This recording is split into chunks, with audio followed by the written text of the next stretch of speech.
From world events to Washington and New York City, here's your concise world update for Wednesday, February 18th. Negotiators from the United States and Iran reported cautious progress after a new round of nuclear talks in Geneva on Tuesday, though significant gaps remain and military tensions continue to simmer in the background.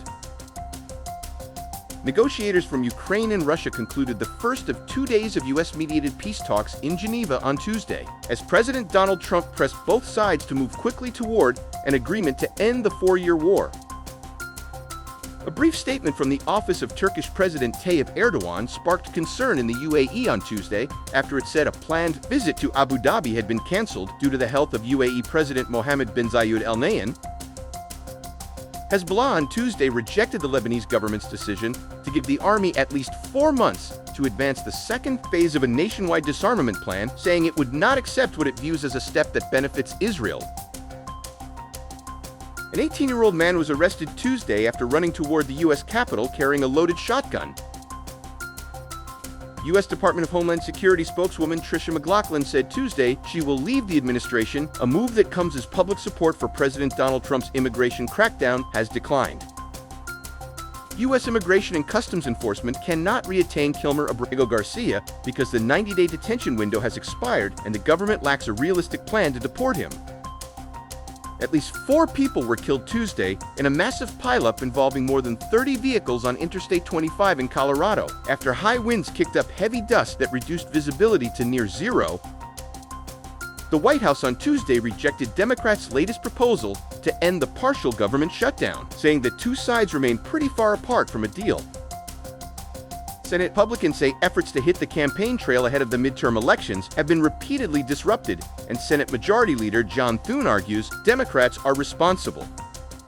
Defense Secretary Pete Hegseth has pushed out a senior military advisor to Army Secretary Dan Driscoll, marking the latest sign of friction inside the Pentagon between two top Trump administration appointees. The Justice Department has issued a new round of subpoenas as part of a Florida-based investigation examining individuals viewed as adversaries of President Donald Trump and the government's response to Russian interference in the 2016 election.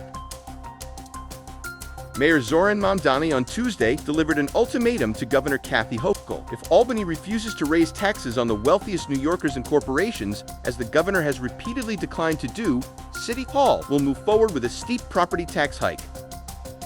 Police are searching for the gunman who shot a 23-year-old in the leg outside a business in Queens on Tuesday. A man accused of posing as an FBI agent and attempting to free Luigi Mangione from jail using a pizza cutter and a barbecue fork pleaded not guilty Tuesday in federal court in Brooklyn to falsely impersonating a government officer.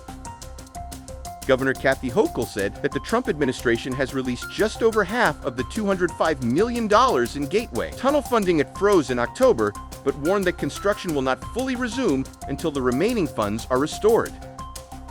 A Brown University professor and a team of Israel-based researchers are using large language models to examine those ancient citation networks, tracing how scholars cited one another across Jewish texts spanning from 200 to 2000 CE.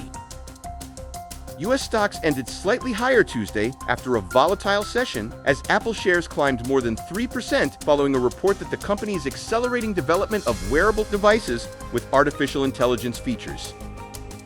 The Trump administration is throwing its weight behind prediction market operators, Kalshi and Polymarket, in a major legal showdown with states seeking to ban the platforms, siding with the industry in an escalating fight over whether these markets fall under federal or state authority.